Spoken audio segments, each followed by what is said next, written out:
呢度就係我哋熟悉嘅白雲機場。呢座不斷增長嘅空中城市喺啱啱過去嘅2025年，4跑、5跑同 T3陸續啟用。藍圖上嘅白雲機場最終形態亦都逐漸變得清晰同完整。從1998年新機場開始國際競賽設計，到2025年 T3投運，呢個唔單止係一座機場嘅發展史，仲加係一部中國樞紐機場嘅設計進化史。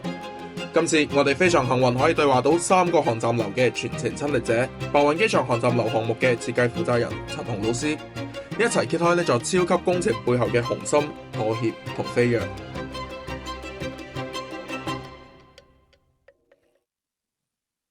時間咧就翻到1998年嗰陣時咧，中國即將加入世貿組織 WTO， 北京首都 T2同上海嘅第2座機場浦東機場亦都將會喺次年啟用，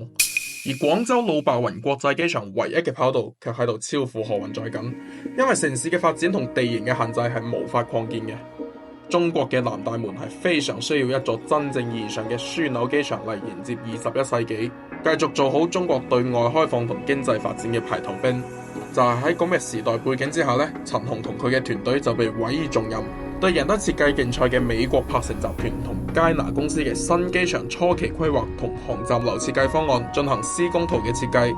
努力打造中國第一個按照樞紐理念設計嘅機場啦。T1航站樓呢是98年初的時候國際競賽開始，那麼一直到2004年8月5號投用。那麼這個是 T1航站樓的1期工程，覺得說就是一個主樓、2個連接樓、4條子廊。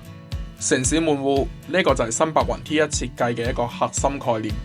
機場係現代國際大都市嘅封面，而候機樓就係呢座城市俾遠道而嚟嘅客人留低嘅第一印象，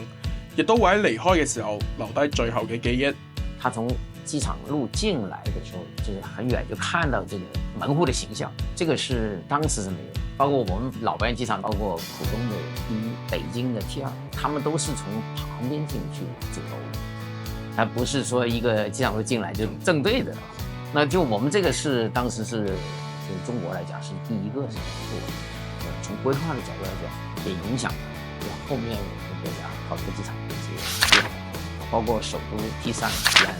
機場還有那個其他的一些機場。那麼也反映了機場這樣的一個基礎設施對於城市呢，它的門戶形象的這麼一個需求。如果話門戶嘅形象係對門面嘅思考，咁 T1嘅內在佈局同樣超前。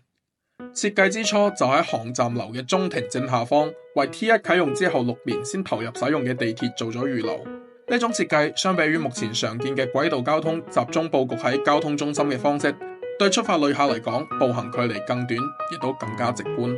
以現在的眼光看的話，它這就是說空鐵聯運當時就是開了這個先河，地鐵投入之後，大家就是上下人非常方便。廣州嘅天氣呢，我哋都知㗎啦，又熱又多雨。咁點樣為進出航站樓嘅人做好遮風擋雨呢？係必考題嚟嘅。T1嘅答案就係將拉膜雨棚，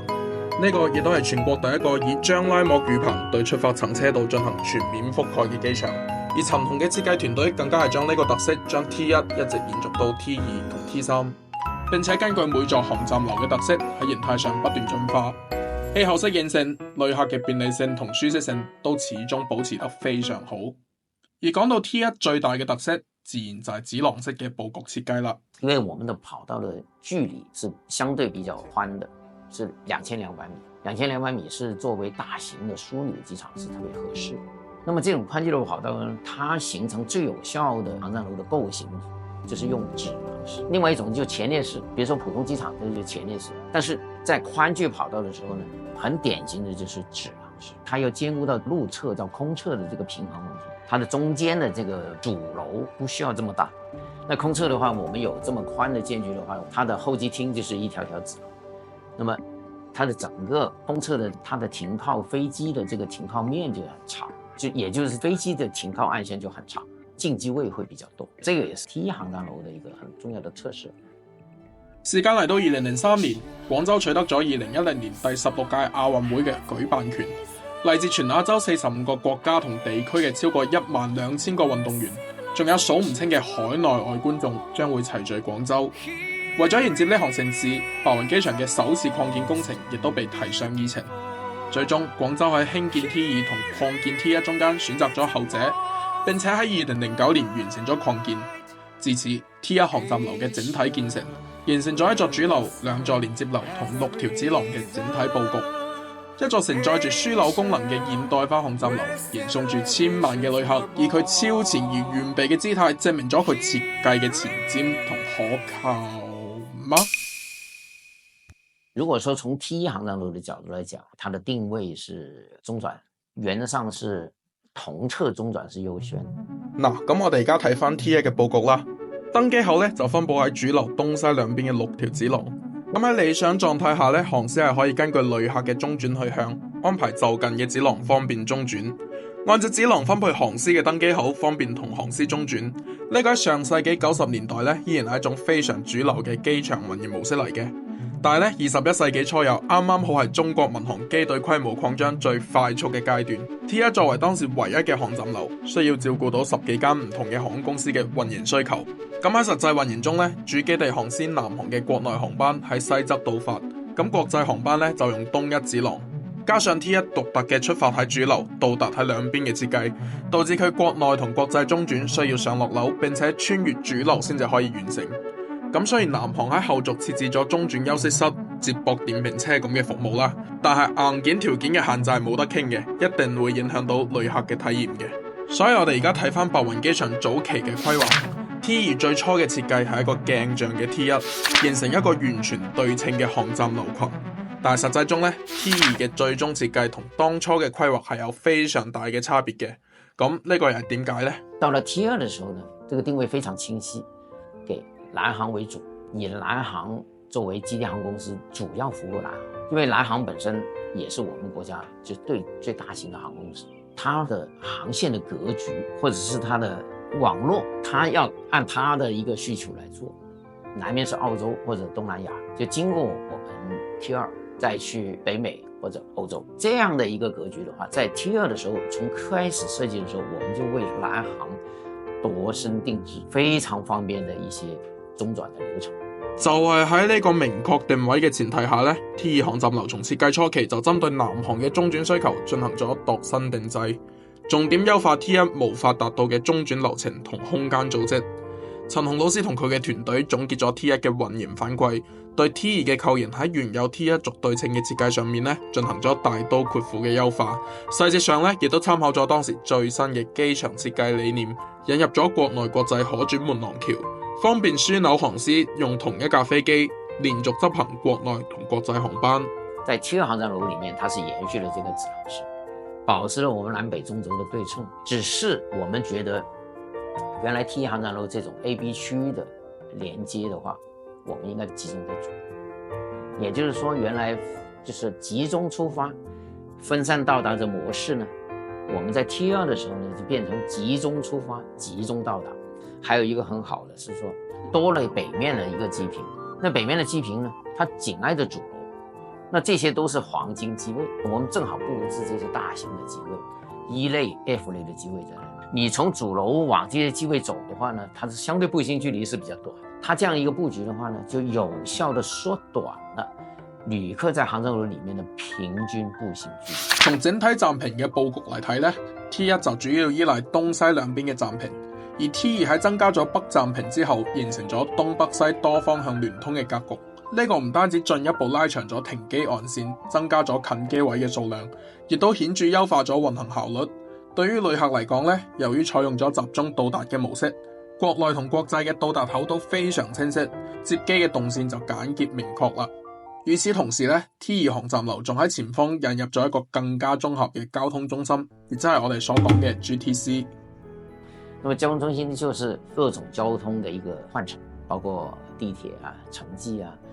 也包括大巴啊，也包括這市車、網約車。那麼跟 T1 的話，我們看到它不斷的更新迭代，進階了一個就有一個就是跟航站樓的主樓結合在一起的交通中心。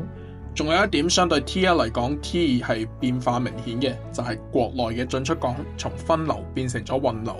意味住從梅州飛嚟廣州嘅旅客呢，落咗飛機之後就可以直接去到廣州飛往烏魯木齊嘅登機口，而無需二次安檢，可以同層中轉。但係呢，運流就唔係咩新概念嚟嘅，早期有好多機場都係用運流模式嘅。反而咧係20世紀嘅後期，好多機場又轉去咗分流嘅模式。白雲嘅 T1 同 T2就係兩個時代嘅代表啦。我覺得一個安檢的理念和安檢的技術的提升，當時為什麼分流呢？主要是安檢的一個責任的問題。你混流的話，它有可能是其他人過來的話再進行交換的嘛。我記得做 T1 的時候呢，其實正好經歷了911之後呢，在安檢的地方就加強了很多。那麼所以呢，我們中轉的地方還特別加了安檢，就即便是國內轉國內，對，也得要安檢，這是911之後加的。那麼這個我覺得就是這樣的一些流程，可能跟我們的安檢的一些就是政策或者安檢的一些技術都是有相關的。那麼到後面就是其實這些呢都不斷的更新迭代，能夠確保了安全。那麼所以呢，在這個情況下面，我覺得混流就更合理啊，就是因為它的資源可以得到更好的利用。同樣的商業，同樣的酒店呢，這些資源的話，其實它是可以共用。作為一座喺2018年投入使用嘅航站樓 ，T2 咧除咗解決樞紐機場嘅構型同流程問題，喺成個動線同環境設計方面都做到咗出色嘅水平。呢一面牆嘅 Skytrax 獎牌就係一份佐證。比如呢個開闊嘅中央舞台、安檢入口處成面嘅植物牆、安檢後同購物中心一樣嘅商業中庭，以及高端旅客休息室配備嘅開放式花園，呢啲都喺航站樓入邊植入生活感嘅嘗試。等航站樓唔再係旅客匆匆路過嘅交通設施，而係開始扮演起旅途驛站嘅角色。可以話 T2 係廣州對呢種探索同實踐嘅開始。咁點解我哋要講開始呢？ T1 是1.0版，那 T2 是2.0版，那 T3呢肯定也是3.0版，而且這個3.0版躍上一個更高的一些高度，也是中國的這個民航的大發展的一個時期啊，因為它是互相的促進這麼一個過程，對於旅客的體驗，對商業的一些空間的安排，對於人和自然之間的一些關係，包括還有一點很重要的是公共藝術都能夠融進來。T3 點樣喺 T2 咁優秀嘅功能性上邊繼續升級，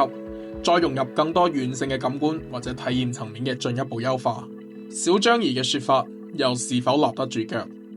嗱，點個關注，我哋下一期就嚟獨家嚟講一下 T3 嘅設計故事。